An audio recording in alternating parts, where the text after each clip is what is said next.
I think it might get trumped here. Really? I don't know. In this movie, you mean? Mm-hmm. There's a big ol'... I think... Oh. Yeah. Yeah, there's a... The studio lights were still warm when the rumor detonated. Ryan Reynolds hadn't just stepped away, he'd ghosted the mouse entirely.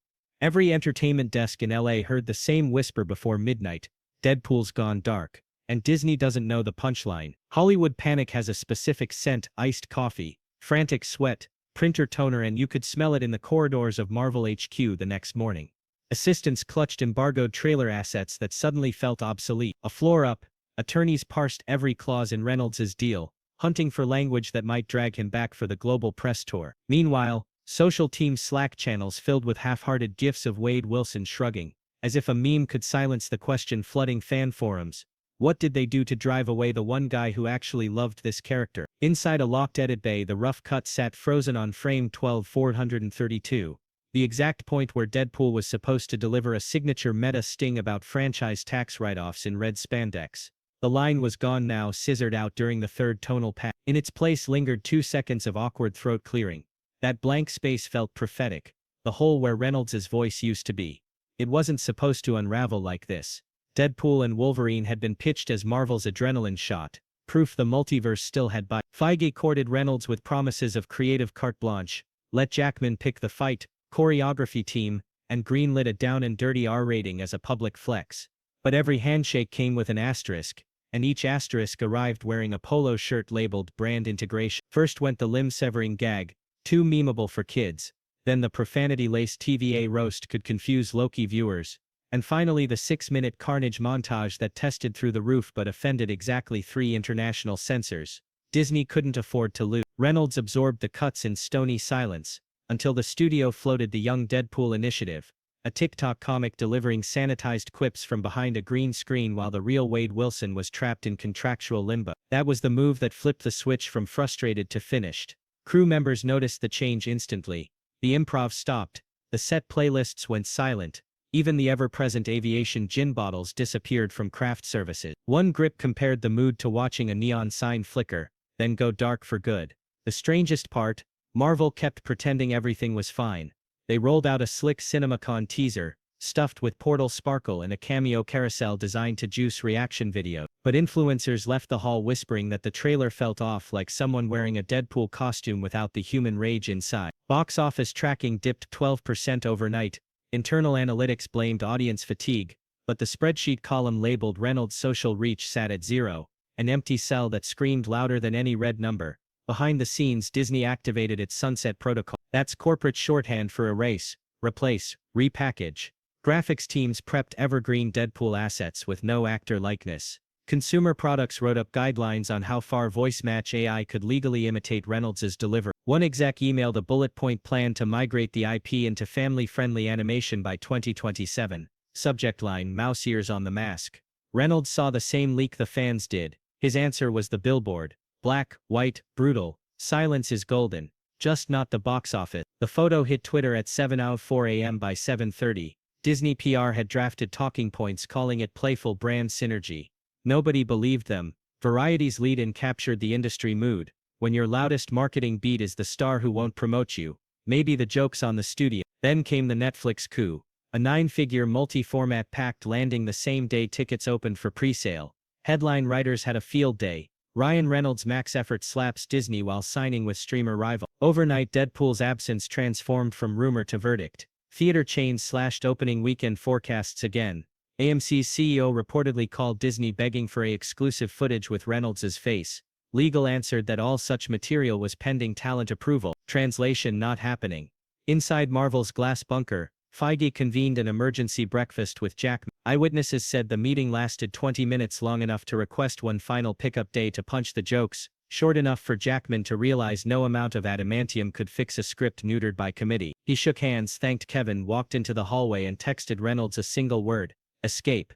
By dusk the hashtags had shifted. Save Deadpool morphed into Free Ryan, and 1,000 pundits filmed TikToks explaining how Disney bought an anti-hero only to lobotomize. The narrative calcified in real time, a case study every young producer will cite for decades. When you purchase chaos, you better know how to dance with it, or prepare to watch it burn your playbook. And that was only Tuesday. Before we peel back the next layer, Please like and subscribe to stay in this loop of corporate sins. Alright, let's pick up on Wednesday morning, the day Disney realized silence can bankrupt a blockbuster. Wall Street smelled blood at opening bell. Analysts on CNBC didn't mince words. Deadpool and Wolverine is tracking like Indiana Jones 5 without the goodwill. Disney stock slid 4% in 90 minutes, erasing $7 billion in market cap. A leaked JP Morgan note framed the panic succinctly. Key talent disengagement, a demand evaporation. Translation: when the mouthy mirth shuts up, so do the ticket buyers. Upstairs in Burbank, the response was pure spreadsheet triage. Marketing chiefs ordered a brand-neutral uplift campaign code for drowning feeds in nostalgic clips from the first 2 Fox films, hoping viewers wouldn't notice the absence of fresh Reynolds riffs. But fandom did notice. Reddit's Marvel Studios front paged a meme that went viral. Deadpool holding a Disney muzzle with the caption, "House ruled on 1, no talking in the mousetrap." 24 hours, 120K upvotes. CNBC quoted it on air. Midday, the talent relations crisis call exploded. Disney's top comms exec asked whether Jackman could front-load the European junket alone. His agent reportedly answered, "He's an equal star, not the janitor." The Zoom went dead. By 3, Variety confirmed international press was postponed for scheduling harmony. PR euphemism for our lead actor refuses to rescue a film we sanitized. Netflix poured gasoline on the bonfire at 5:17 p.m. Their Twitter account posted a 10-second teaser for Ryan's new heist show. No title, no context, just Reynolds breaking the fourth wall. Reminder: every streamer needs a little chaos. Guess who brought the match? The tweet outperformed Disney's entire Deadpool spot rotation in engagement within 3 hours. Internal Disney analytics flagged it as a sentiment inversion event. The audience now rooted for the deserter. Sentiment inversion event. The audience now rooted for the deserter. Thursday, Comic-Con Eve. Feige's team drafted a last-ditch gesture. Invite Reynolds to Hall H for a surprise cameo, scripted, vetted. Zero improvisation. The offer: a 7-figure appearance fee, full creative veto on merchandise, plus a charitable donation to sick kids in his name. The reply from Maximum Effort's lawyer: a single PDF. It contained a photo of Wade Wilson holding a cardboard sign, "Freedom isn't a cameo." End of negotiation. Minutes later, Reynolds' Aviation Gin account dropped a limited bottle called Cutting Room Floor. The label copy read, "Aged 3 years, watered down in post." Sold out in 2 hours. Friday, Hall H itself. Marvel filled the slot with an AI-generated sizzle reel that hawked untold multiversal possibilities. The crowd's applause was tepid, trending to hostile when the footage teased a de-aged cameo of Iron Man that felt like moral necromancy. One attendee shouted, "Bring back human." Security escorted him out. The chant spread anyway. IGN's livestream chat spammed emojis. Kotaku headlined, "Marvel shows nothing and somehow proves everything." Backstage, a junior producer opened Twitter and whispered a line destined for company lore. "We're getting ratioed live." A senior VP allegedly muttered, "This is Justice League 2017 with mouse ears." The fallout cascaded. Theaters slashed advanced screen counts, citing disappointing interest curves. Hasbro paused a Deadpool toy line to re-evaluate shelf velocity. Fortnite renegotiated their promotional crossover, demanding a Fortnite skin of Ryan speaking. Disney balked. Epic walked. According to insiders, Bob Iger assembled the same task force that handled the Pirate Step fiasco. Their takeaway: if Reynolds owns the conversation, we exit the conversation. Cue radio silence across all official channels. Reynolds meanwhile weaponized generosity. He pledged $1 million to Make-A-Wish, every cent pegged to views on a YouTube short, titled "Thank Disney for Motivating Me." It hit 10 million within a day. Even journalists who normally toe the studio line admitted the optics war was over. Theard's op-ed headline: Deadpool beats Disney without saying a word. Investors demanded answers on the next earnings call. Iger recited a sober script about content recalibration. The Q&A went south when an analyst asked whether the studio still considered star-driven franchises an asset. Iger's mic clicked silent for 7 seconds, a lifetime on Wall Street.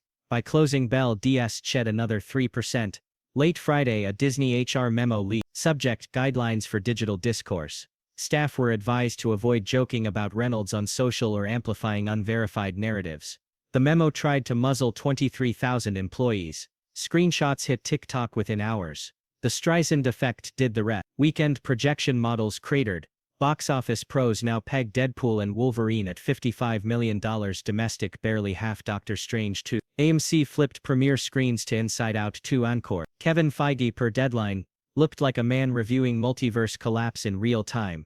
And that, dear viewer, was only week 1 of Disney's loudest silent disaster. Tap that bell to make sure you catch the final chapter where the mouse scrambles for a plan C and Reynolds unleashes his closing gag. One Disney literally cannot sue him for. Trust me, you'll want front row seats. Monday's soft $52 million domestic opening for Deadpool and Wolverine detonated a chain reaction Disney never rehearsed.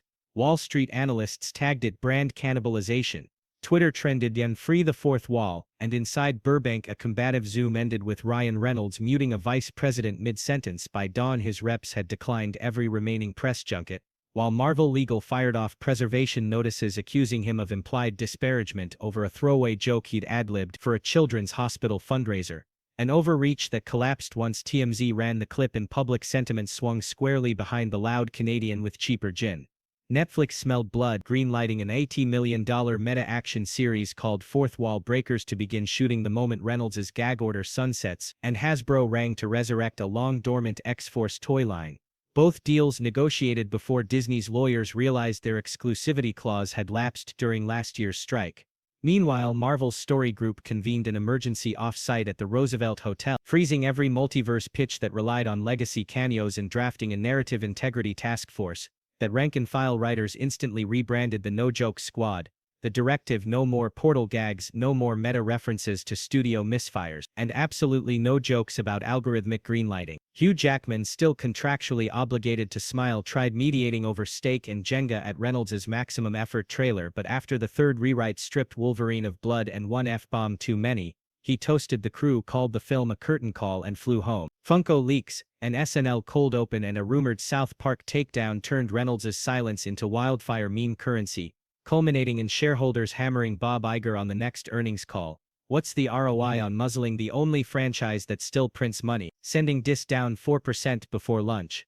Facing revolt, Disney reopened talks, conceding R-rating purity, Downey-level back-end points, and an unprecedented clause stating that satire of Disney can never again be labeled disparagement. At D23 the optics pivot was complete. Feige forced a grin as Reynolds bounded on stage, yellow Wolverine glove in one hand, aviation gin in the other, and told 7,000 fans, "Turns out you can teach an old mouse new tricks, you just need louder jokes and cheaper liquor." A one-liner met with the kind of roar that makes executives swallow PowerPoints. While the crowd cheered, insiders recognized the real punchline. Marvel didn't win Ryan back. Ryan taught Marvel the cost of owning characters without partnering their creators, a lesson immortalized on the first slate card of his Netflix pilot Scene 1A. Don't let them own your punchline.